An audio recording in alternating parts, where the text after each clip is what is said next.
Dinozaura Dino piedzīvojumi.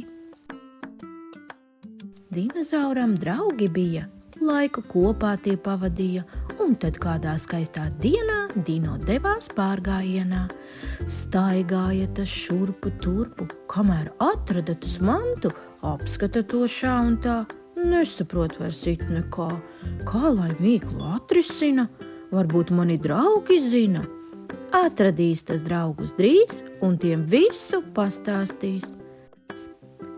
Draugi nezin, ko lai dara, nevar saprast, kam lai zvana. Visi kopā nolem tā, dosies visi pastaigā. Drīz jau visi draugi klāt, sāks nu visu apdomāt. Tā būs ola, to es zinu, tikai kam, to lai es minu.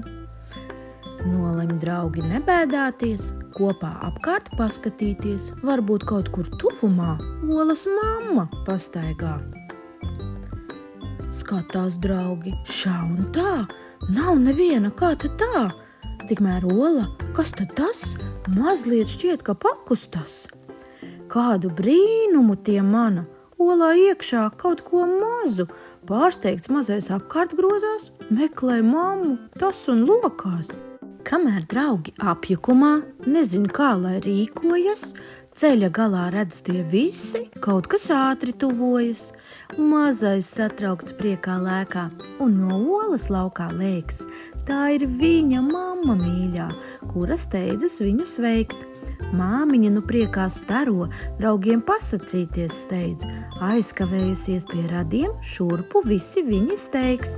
Dino no ar saviem draugiem atvadās un projām steidz. Tādu piedzīvojumu ar draugiem viņi visiem stāstīt steigs.